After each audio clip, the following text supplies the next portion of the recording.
जोङो गोदोनिफ्रायनो रुपनाथ मन्थ्रि जाजेननायनि हस्पिटाल जों खुलिनाय बागानसालियाव जोंबो बागानसालिनि स्थानीय मानसि जों बेखौ गुथाया हस्पिटाला थानांगौ जोंनावबो बहायबो नोगोर सिटियाव हस्पिटाला खन्द' खन्द' थायो बेखौ मानो लांनांगौ हरनांगौ जों हरा गुथायनो मोना बहाय दोननांगौ थानांगौ गारि घरा गोनाङा गोजानाव थांनो हायो जों थांनो हायाना जायगानि मानसि लकेला थाजोबनांगौ हा जोबनांगौ क'क्राझार सिटियाव गासैबो हस्पिटाला खन्द' थानो हायोना मानो लांजोबनांगौ जों फार्स्ट मन्थ्रि जाजेननाय हस्पिटाल मेम'रि बियो जों बेखौ हरा जोंहा दोननांगौ बा स्थानीय दोननांगौ बाहाय কোথায় আমার কোকরাঝার আমার শ্বশুর আছে রমনাথ ব্রহ্ম এটা আমি খেয়ে এলিব जोङो गोदोनिफ्रायनो रुपनाथ मन्थ्रि जाजेननायनि हस्पिटाल जों खुलिनाय बागानसालियाव जोंबो बागानसालिनि स्थानीय मानसि जों बेखौ गुथाया हस्पिटाला थानांगौ जोंनावबो बहायबो नोगोर सिटियाव हस्पिटाला खन्द' खन्द' थायो बेखौ मानो लांनांगौ हरनांगौ जों हरा गुथायनो मोना बहाय दोननांगौ थानांगौ गारि घरा गोनाङा गोजानाव थांनो हायो जों थांनो हायाना जायगानि मानसि लकेला थाजोबनांगौ हा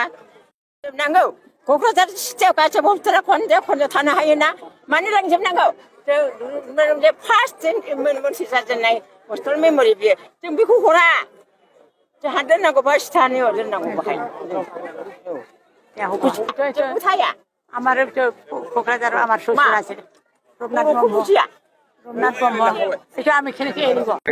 बेफोरथ' आरो डेम'क्रेटिक माने अर्गानाइजेशन्स हायो धरनाखौ जेब्लायबो होनो हायो खिन्थु धरना होनायनि मिनिं माने अबजेक्टिभा मा बिनि थांखिया मा बेखौ जों साननांगोन आरो बिसेसके आरएनबि जि हस्पिटाल बिनि खोथाखौ आं बुंनो सानो जे जोंनो मेडिकेल कलेजखौ नांगौ ना नाङा क'क्राझाराव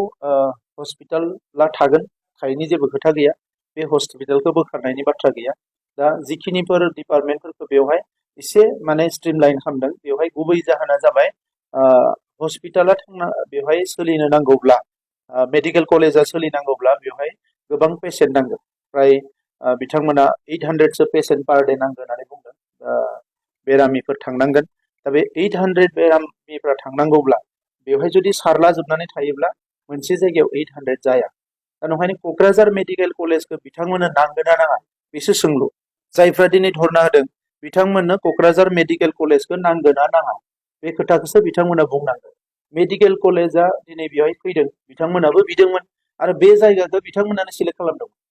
जोंनि सरकार फैनायनि सिगाङाव ससियेल मिडियायावथ' बिथांमोना गोग्गा बुङो जे जोंनो मावदोंमोन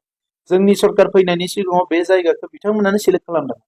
जाय बिथांमोना दायो धरना होनायाव लिडारशिप लादों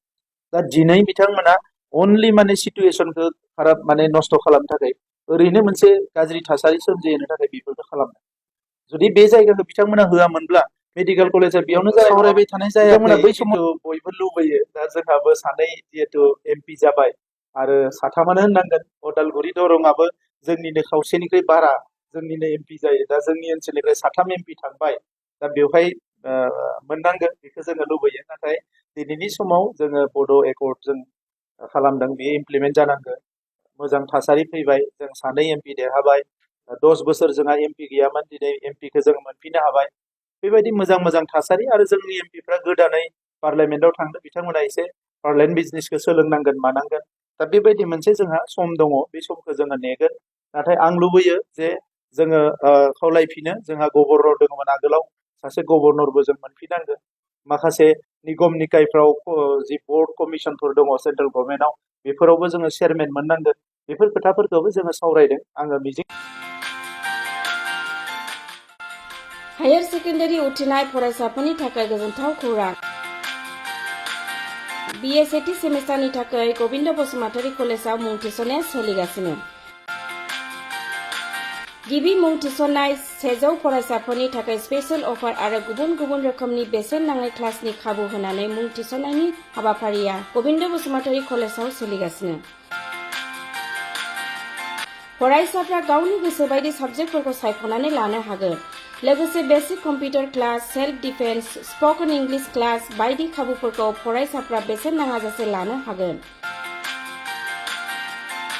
बे कलेजाव गासैबो फरायसाफोरनि थाखाय फ्रि बासनि सार्भिसनि राहा आरो बिजाब बाख्रिनिबो राहा दं